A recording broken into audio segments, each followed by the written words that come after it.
I want to start this episode by reading some reviews because I hadn't looked at this recipe in a very long time or thought about it in a really long time, but I pulled it up. It's from my recipe club and I pulled it up. Let's just say people are into it. The flavor was bonkers, A+.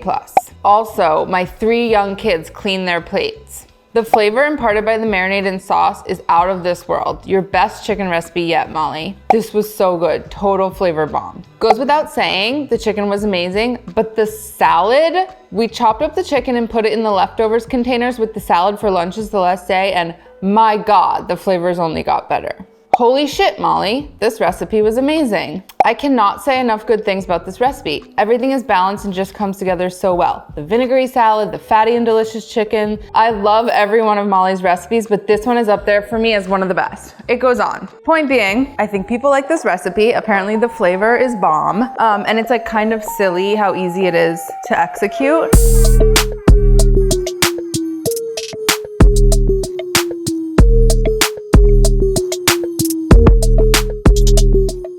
Technically, this is an indoor recipe, but if you see this episode during grilling season and you want to take it out to the grill, you could totally do that as well. I'm going to do it indoors just for anyone who doesn't have access to a grill, and in case this episode comes out before grilling season, which I feel like it might, right? Oregano chicken skewers with cucumber, feta, and pickle salad. Step 1, we got to marinate the chicken. So this recipe uses chicken thighs, boneless, skinless, which are my favorite cut of chicken. If I had to choose only one to eat for the rest of my life, it would be a chicken thigh because they are marbled and fatty. You can even see the fattiness, which means that they cook up super juicy and tender without even braising them for a long time. We're just gonna cut them this way into strips that we're then gonna like ribbon and skew onto our skewers before we go into the pan. This is kind of what we're going for. Not super cute right now, but important to note nonetheless. All right, so I'm setting these strips aside for 1 second and we're gonna just build the marinade here. So it's a 1/4 cup of red wine vinegar. I'm eyeballing because I've measured out a 1/4 cup a few times in my life, but you can measure if you want. So it's equal parts red wine vinegar and olive oil, a 1/4 cup each. I'm gonna do 6 grated garlic cloves, 5, 6, and then I'm gonna set aside a 7th one for later on that's gonna go into the salad. Okay, microplane, best tool to grate garlic. You could use a garlic press, but I feel like there's a lot more waste with that. It's such a single-use tool, like what you can't really use the garlic press for anything else, whereas microplane, if you haven't yet invested in one, is great for garlic, and it's great for citrus zest, and it's great for grating hard cheeses. I just believe in multi-use kitchen tools and appliances. So highly recommend you get one. Okay, we're gonna keep this for later on because we're gonna use it in a second. But then I'm gonna add 2 tablespoons of dried oregano, 2.5 teaspoons of salt. This I am gonna measure because it's a measured amount in order to yield properly seasoned chicken thighs. So 1, 2, and there's a half. And then black pep. And then we're just whisking it together. It's basically like a really garlicky, intense Greek dressing. Okay, and then the chicken thighs just go right in, and you can just kind of like swish them around. And you wanna let this marinate for at least an hour so that it can start soaking in all that flavor, and up to overnight. So plan ahead, plan accordingly. I have some in the fridge that we marinated yesterday, so I'm gonna pull those out. In the meantime, step 2, make the pickle walnut feta salad. I say it differently every time. What is it? Cucumber pickle feta salad, which also happens to have dill and pepperoncinis and scallions in it. Also very Greek-ish. 5 Persian cucumbers. I'm just cutting these on a bias. This is called a roll cut. So a roll cut is just like a fancy bias cut that you can do on any long, slender vegetable. So you make the first cut on a bias like this, and then you turn whatever vegetable 1/4. So how many degrees is that? 15? Because 4 times 360. So 90, you turn it 90 degrees and you make another cut at that same angle, and then it has this like, see this duality? I don't know how to explain it. It's got like one cut on this plane and one cut on this plane. And then you just keep rolling 90 degrees and cutting, and your knife stays at the same angle, but then the little cukes end up being like cool and angular little shapes like this. It's just more interesting to me than being like, we got cucumbers here. We also have 6 little baby dill picks. If you can't find baby dills, regular dill pickles obviously work also. Baby dills are just like cute and little and sweet and tender, and I just like them. I'm thinly slicing these because they're obviously like more flavorful, pungent, intense than a cucumber. And then I've got 4 scallions.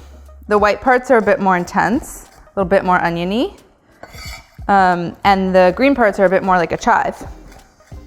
So thinly sliced 4 scallions.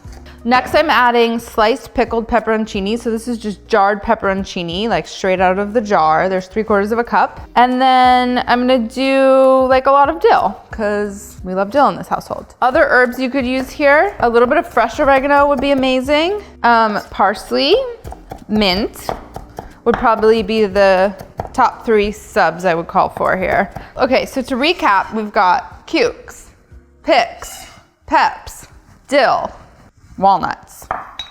No great way to abbreviate that. Walls. So I'm crumbling these. These are roasted walnuts, so they were raw at one point. I put them in the oven and now they're toasted, roasted, toasted. And you can chop them or you can just crumble them in your hands, which I think is like a nicer way to do it. And then we kind of build the dressing around it. So I have that reserved garlic clove, which I am grating in. And then I'm gonna hit this with a couple tablespoons of red wine vinegar, same stuff we used in the marinade, and a couple of tablespoons of olive oil, 1, 2, and then a bunch of salt and pepper. Okay, so we're gonna taste this right now, and then we're going to adjust as we need, and if we decide that it needs more vinegar, we'll change the recipe. Like, yeah. I think 3 tablespoons of each is what you want to really sauce it up.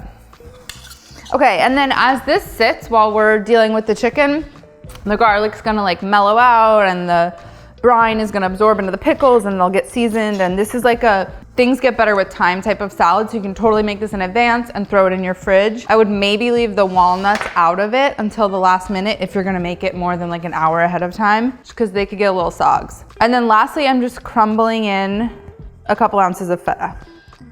All right, so that's the salad. Okay, before we move over to the stove, I'm gonna pull out yesterday's chicken. All right, so here is yesterday's swap.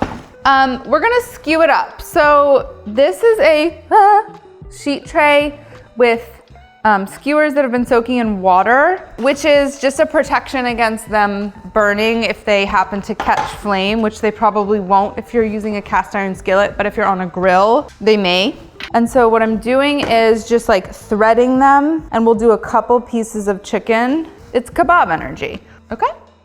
The leftover marinade we're gonna keep in this bowl, and ultimately that's gonna turn into this like yummy, reduced, vinegary, garlicky pan sauce that gets poured over the chicken once it comes out of the skillet. So do not throw out the marinade as you skew. All right, so we've got 6 skewers there. Okay, that's it. We skewed. Step 3, cook. So here we are over a cast iron skillet. This is a 12-inch large cast iron. These have been marinated in liquid, which means that they're gonna have to drive off some of that moisture and that marinade before they start to brown. And so the hotter the skillet is, the more quickly you'll evaporate the marinade and start to get like caramelizing and browning and charring, which is what we want. We're letting it rip, and I'm gonna give it a little bit of olive oil in the pan, just like enough to grease the bottom. We're gonna wait patiently until the oil shows signs of smoke, like light ones, little whispers of smoke, and that will be our indicator that things are really, really hot. And that's what we'll go in, and we're not gonna rush it. Do you guys see the smoke? I see the smoke. You see the smoke? Those are the little whispers that we're talking about. Not so hot that like the oil is gonna go up in flames, but just first signs of smoke. So now I'm gonna lay down the skewers, and they're gonna spitter and spatter, so be careful. This is gonna take like 3 or 4 minutes to get good caramelization on the bottom. Again, not a rush it type of situation. If I were to go in there and try and move everything around right now, the chicken would stick and then it would tear and then it would come off the skewer and it'd be like a whole mess. So just trust in the process and cook them for a couple of minutes, 3 or 4, before you try to flip them. This could be done in a cast iron skillet. It could be done on a grill pan if you have one of those cast iron like grates that goes over your stovetop, or it can be done out on a proper grill. Honestly, you could probably broil it too. The skewers will burn. Don't do that. Unless they're really well soaked, but don't do that. And what's the name of the recipe again? And the name of the recipe is Oregano Chicken Skewers with cucumber, pickle, and feta salad. 17th time's the charm.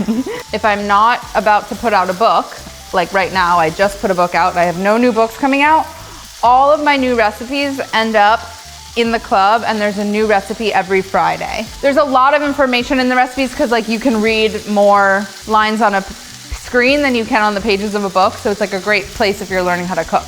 That's kind of where I hang out in between my books being released. Okay, should we take a look? That looks nice. Give it a little flip. Let's get the other side. Ooh, look at that yummy boy. Gorgina. Oh. That's what we're looking for. So we'll flip them, cook them on the other side for like 2 or 3 minutes longer. Yummy. Okay, so skewers are out. They're hanging out on a plate. We have a really hot skillet with lots of yummy bits that are stuck to the bottom of it. See this stuff that I'm trying to scrape up and it's having a hard time releasing from the pan? That's all flavor right there. We're going to take that with us. And so we're gonna take the rest of the marinade. So this is what was left over after we pulled the chicken out. And we're gonna pour it in and just kind of scrape up all of the stuff from the bottom. And I'm off the heat right now because there's so much heat still in the pan. And then once it calms down a bit, like you can hear it calming, I'm gonna squeeze the juice of a lemon into it, and that's gonna add some fresh brightness to it, and scrape a little longer. And then this is our pan sauce that I am going to now pour over the chicken. Yum! It looks bomb, as Carly said. Okay, so just before we plate, always a good idea to taste the salad. Make sure you're happy with where it's at. Perfect. And then we're serving it with salad, and that's literally it. This feels like a great weeknight dinner. I think this would be also an amazing like Memorial Day kick off the summer barbecue, and you could scale the recipe up, so make like 3 times batch. This is, whoa! This is the power of marinating. Like this chicken is more tender than it should be. We spent a lot of time marinating it in vinegar, which helped break it down and tenderize it. So if you take anything away, it's that marinating is powerful. All right, you guys can deal with that and I'll take this. Goodbye.